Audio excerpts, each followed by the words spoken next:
What if the only person who could save your life was someone society told you to ignore? What if the cure for a fatal, unsolvable disease wasn't hidden in elite medical journals, but inside the mind of the man who mopped the floors?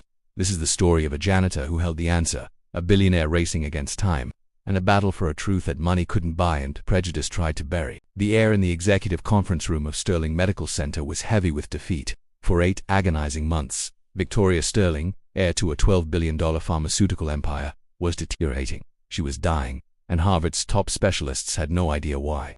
Just down the hall, Marcus Thompson was polishing the floors when he overheard their conversation. He stood frozen, listening as the doctors grasped at shadows, arguing about rare autoimmune diseases and reckless genetic treatments.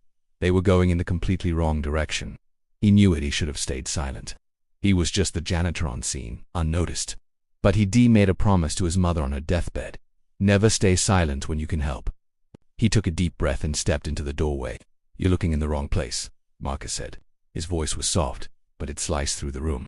3 of the world's most famous specialists stopped mid-sentence and stared.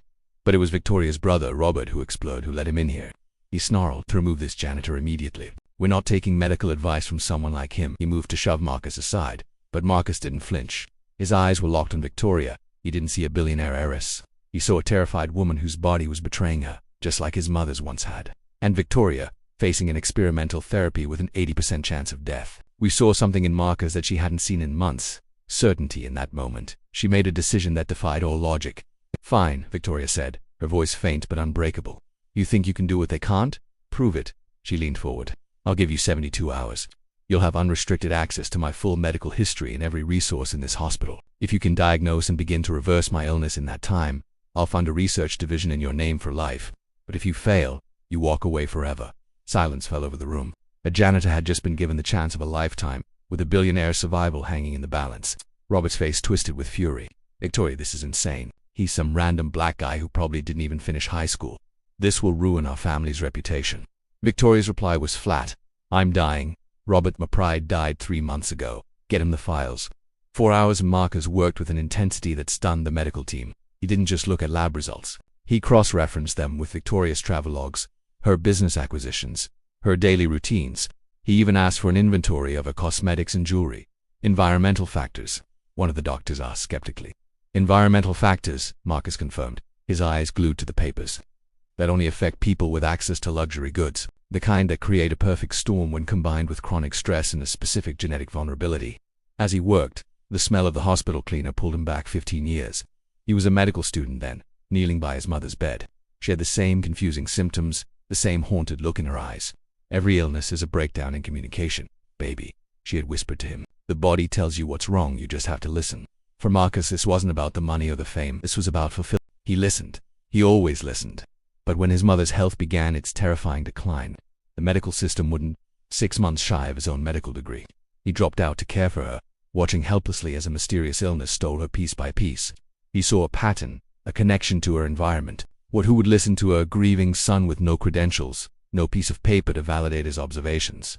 The system failed her, and in his heart he knew he had failed her too. That failure became his fuel, a burning fire that would not be extinguished. At that very moment, in a penthouse suite overlooking the city, Robert Sterling was in a panic. He paced the plush carpet, phone pressed hard against his ear. "She's not mentally stable," he hissed to a board member on the other end. "We need power of attorney. Some con artist, a janitor of all people, is hijacking her medical care." The janitor, Marcus, stood before a large whiteboard in the Sterling Enterprises conference room. The custodial uniform was gone. It was no longer invisible. He was a scientist in his natural element, about to deliver the presentation of his life. "Revelation 1. The luxury trap," Marcus announced, his voice steady. He pinned up glossy photos of Victoria's custom jewelry. "This necklace," he pointed, "isn't just platinum and diamonds. It's laced with europium oxide to enhance its shine. These earrings, they use dysprosium for their magnetic clasps. You're not just wearing jewelry, Miss Sterling, you're wearing rare earth metals. And every single day your skin absorbs trace amounts." "That's ridiculous," Robert Sterling snapped, his face a mask of contempt. "These are from the finest designers in the world."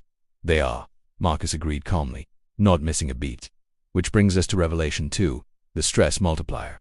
He moved to another section of the board, charting Victoria's high-pressure business deals alongside the timeline of her worsening symptoms. "Chronic stress floods your body with cortisol. This weakens your liver's ability to detoxify foreign agents and compromises your gut barrier. Your stress created the perfect storm for these toxins to accumulate. He then held up her executive performance supplement bottle, and while your body's defenses were down, you were unknowingly ingesting even more. This supplement uses the very same metals to boost absorption. He let the words hang in the air. You were being poisoned, from the outside and the inside. Robert's face turned pale. It's just correlation, he stammered. You have no proof. That, Marcus said, his voice dropping to a quiet, intense pitch, is Revelation 3, the autoimmune cascade. He began to sketch a complex diagram of cellular interactions. These metals are small enough to sneak into your system. They attach to your own proteins, changing their shape. Your immune system, doing its job, correctly identifies these altered proteins as threats. But here's the devastating part. They still wear the signature of your own cells. Your body is attacking itself because it can no longer tell the difference between friend and foe. He looked directly at Victoria. It isn't a classic autoimmune disorder. It's friendly fire, triggered by environmental poisoning. He finally faced the room of doctors and executives. The answer isn't to suppress her immune system with dangerous drugs. The answer is to remove the trigger. We need to start graduated Callian therapy. Immediately. The doctors shifted uncomfortably. Callian therapy was an extreme measure, reserved for acute industrial poisoning. It was risky, almost unheard of for a case like this. You're killing her, Robert whispered, watching his control, his inheritance, slip away into the hands of a man he despised. The treatment began, and for the first 8 hours, everything got worse. Victoria grew sicker, her tremors more violent. Robert circled the room like a caged animal. I told you, he's killing her. End this now. But Marcus remained a pillar of calm. This is expected. The therapy is pulling the metals from her tissues back into her bloodstream to be flushed out. Her body is fighting back. It will stabilize. And then, at the 9th hour, a change. Victoria's eyes opened. She blinked, her gaze slowly coming into focus. It was sharp, clearer than it had been in months. The noise, she whispered, her voice weak but lucid. It's gone. I don't think. By hour 24 she was sitting upright, the tremors gone. By hour 48 she was walking, color returning to her face. The lab reports were undeniable. Her heavy metal levels were plummeting. Marcus Thompson, the man they'd dismissed as a janitor, had achieved the impossible. 6 months later, the Sterling Medical Center boardroom was transformed. At the head of the table sat Victoria Sterling, now Victoria Sterling Thompson, radiating strength and more influential than ever. Their partnership, forged in desperation, had blossomed into deep respect, and then, unexpectedly, into love. At the far end of the long table sat Robert Sterling. He hadn't been fired. Victoria had devised a far more fitting punishment. He was now the junior vice president of operations for the company's new environmental medicine division, reporting directly to its new director, Dr. Marcus Thompson. Every single day, Robert was forced to confront the brilliance of the man he'd scorned. A constant, humbling reminder of how wrong he had been. Marcus, having completed his medical degree with Victoria's full support, presented his findings. Our new protocols have identified and successfully treated 47 similar cases of luxury-induced toxicity worldwide, he announced to the board. Today, we also officially launched the Elena Thompson Memorial Fund, offering full medical scholarships to students from underserved communities, students who, like her, notice the patterns that others overlook. 2 years later, Dr. Marcus Thompson stood at the podium of Harvard Medical School, delivering the keynote address. In the front row, Victoria watched him, their 6-month-old daughter sleeping peacefully in her arms. Excellence doesn't introduce itself with credentials or a pedigree. Marcus's voice echoed through the grand hall. It arrives quietly, steadily, and it waits. It waits for the world to become desperate enough to listen. Sometimes, the person who saves you is the one society taught you to ignore. The real question is, are you brave enough to listen?